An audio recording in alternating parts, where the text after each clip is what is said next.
It's the Lexus Sports Extra with Josh Moser, Mike DePasquale, Donovan Campbell, and Drew Rosenhaus.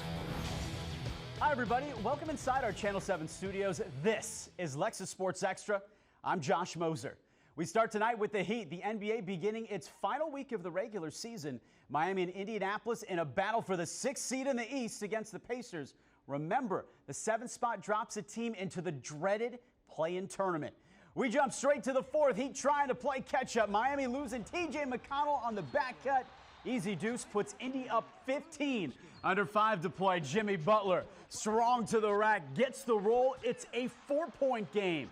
3:30 left in regulation. Caleb Martin getting to that elbow. He loves it there. It's a one-possession affair. 2 minutes to play. Pascal Siakam, a little 1-2 step bucket plus the foul. Pacer lead is back to 5 after the free throw. 15 ticks remaining.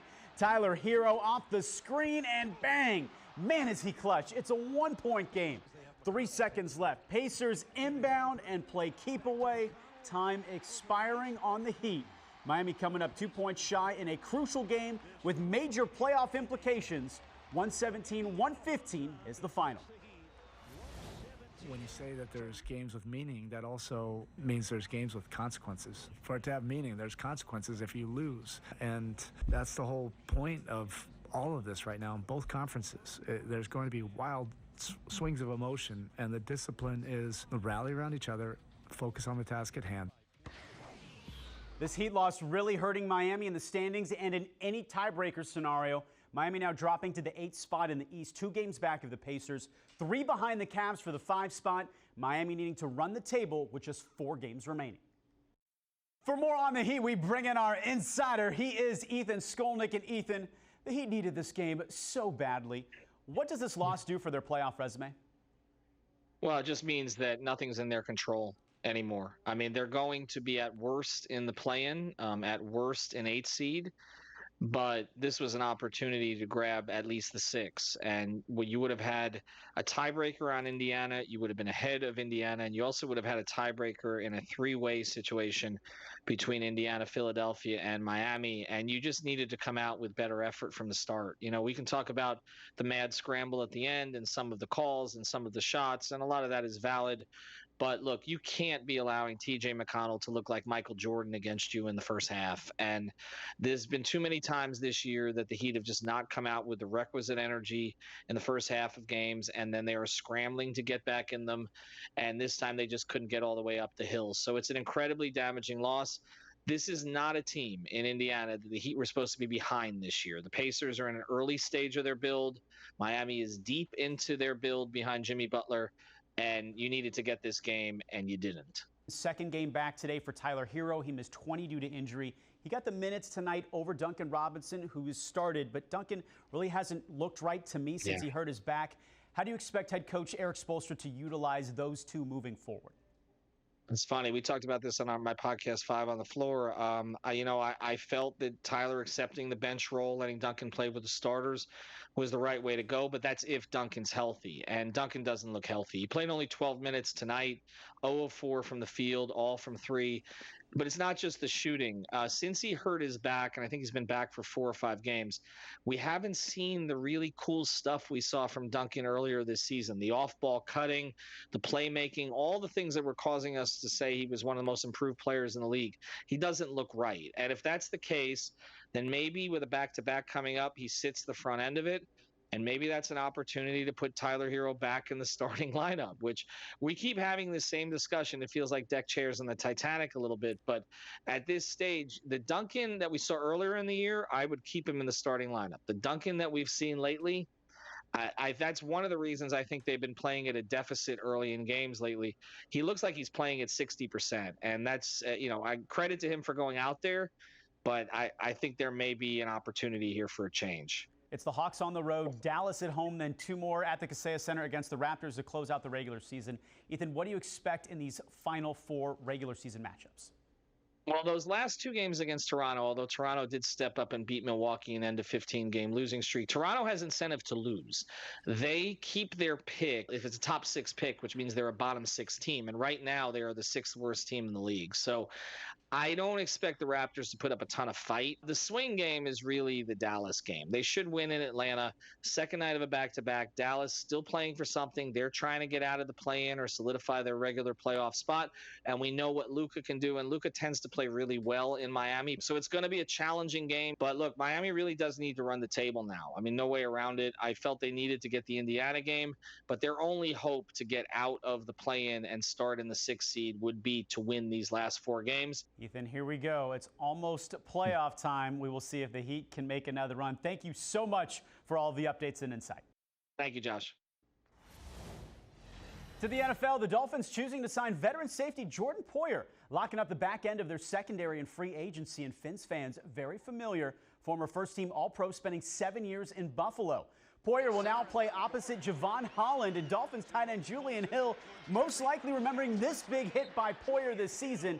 He brings added toughness and experience to the defense. The two of us discussing his transition to the Dolphins tonight. We have a special guest tonight on Lexus Sports Extra. He is new Dolphins safety Jordan Poyer. Jordan, welcome to the Fins and welcome to the show. How are you? I'm great. Thank you for having me. I really appreciate it. It's great to be down here. Super blessed and thankful for the opportunity to be down here, and thankful to be talking to you, man. What's up? Yeah, I love the setup you've got in the background. That's us. We're going to have to talk about some of those names coming up here in the future. Absolutely. But for the fans, they're so excited about these organized team activities. We're about a week away. But since joining the Fins, what's been your favorite Miami moment?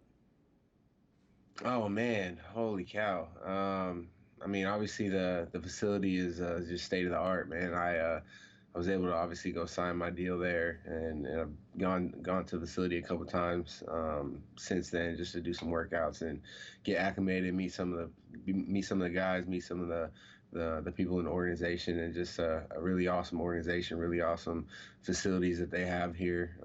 And I think the grading system that came out at the end of the year, they were in the top of pretty much all of them as far as travel, family and facilities. So I'm really excited to be here. Really excited about the opportunity that I have coming here to Miami. And I've been in this division for 7 years, and I've seen Miami grow as a football team, and obviously have a lot of respect for a lot of players that they have on that football team, and obviously Coach Mike McDaniel and his ability not only to coach, but his off the field, his ability to overcome some of the things he's been able to do off the field too. So, like I said, just extremely thankful for the opportunity. Extremely happy to be a Dolphin, stay in the AFC East, which I'm very familiar with. And yeah, man, I'm ready. I'm ready to go for my 12th season. Fans are certainly excited to not see you in a Bills uniform anymore. You were 21 there. Are you sticking with it here? Yes, I get to stick with 21. It opened up, and I was super excited about it. Just kind of, it's kind of surreal. I got to ask you about the conversation you had with Mike McDaniel. I believe that you sent him a text as soon as you signed on. What stood out about the conversation when you first spoke to him? Well, what stood out is how fast he called me as soon as I texted him. I sent a text. I was in Costa Rica at the time, and as soon as I sent the text, it was like my phone vibrated right away, and he called me, and we spoke for a good 15, 20 minutes, and, his energy is unmatched. Like I said, I have a lot of respect for what he's been able to do with this Dolphins football team, and also I have a lot of respect for what he's able to accomplish off the field. He's been able to overcome a lot of obstacles in his life that I can relate to. I'm excited to just to learn from him and to take his coaching and like I said, help try to be a piece of the puzzle for this team. Looking at you, we're seeing the sleeve tats, the chest piece, the back piece. What's your favorite piece of ink that you have? It's probably my daughter. My daughter's that's the first time she grabbed my hand. She was born 12/30 right here. I don't know. It's hard to see. You can go right here. That's the first time she grabbed me. I actually got a picture of it, which was pretty cool. Aaliyah Ann, probably my favorite. I can say my daughter has grown up in South Florida. She's 7 now. We've been out here 8 years, and Other than South Florida, all she knows is Buffalo. So now we get to be down here 365 days a year now. So like I said, I'm really excited about the opportunity that I have, not only just for myself, for my family as well. OTAs again start next week. Who are you most excited to meet? Man, I'm just excited to meet everybody, man. Excited to meet and see the guys that I've been playing with, played against for the last 7 years. It's a lot of trash talking on the field. So having to come back, be like, yo, man, wasn't that serious? Boys was just out there talking, But it's I'm excited about this whole opportunity. I mean, what a cool and kind of unique opportunity to. I've never been big into the whole rival thing, and people who are from Buffalo or from Miami might see it as the rival thing, but like I enjoy playing football, and for me to be able to come to a division and stay in the same division and be home, it's a really cool opportunity that I'm gonna take full advantage of and do and be the best version of myself for this football team coming up this season. We are so happy to have you here. We wish you the best of luck. Looking forward to following your journey. And thanks for taking the time to hop on the show. Thank you so much. You guys, appreciate you. Peace, love, and light. Yes, sir. Extra points. Time for my favorite part of the show. Drew Rosenhaus is here. And Drew, we just spoke to your client, Jordan Poyer. Very cool guy. New Dolphin safety. How do you think he fits with this locker room? Really terrific. Jordan is a veteran. He stays in great shape. So he's much younger than his years in the league. He'll be a dynamite tandem with Javon Holland. The Dolphins lost Brandon Jones and Deshaun Elliott. So Poyer was a huge pickup. He's been a terrific player for the Bills. So he brings a lot of insight. Dolphins have had a hard time beating the Bills over the years. Poyer's got a lot of insight into the Bills. So plus he lives down here. Family's down here. It's a really nice fit. You had another client that just signed on with the Fins as well? Yeah, another local guy, Poyer, defensive tackle from the Titans, who played at FIU.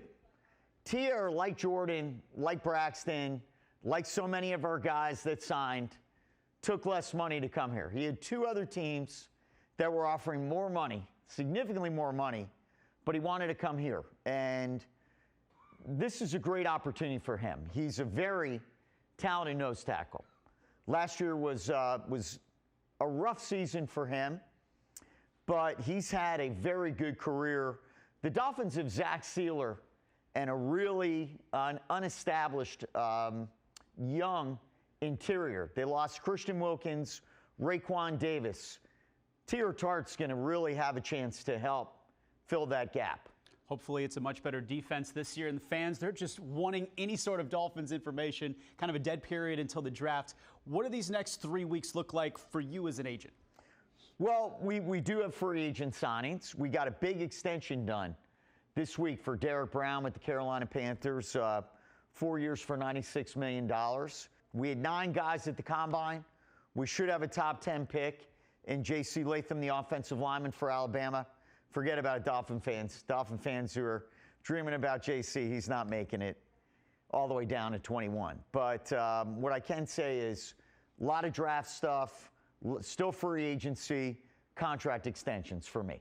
Reports indicate that this team is still linked to wide receiver Odell Beckham Jr. Tyler Boyd is another wide receiver name that's being thrown out there. But Drew, this is a loaded wide receiver draft class. What do you expect the Dolphins to look at there as far as maybe drafting a guy versus signing a free agent, well-known name?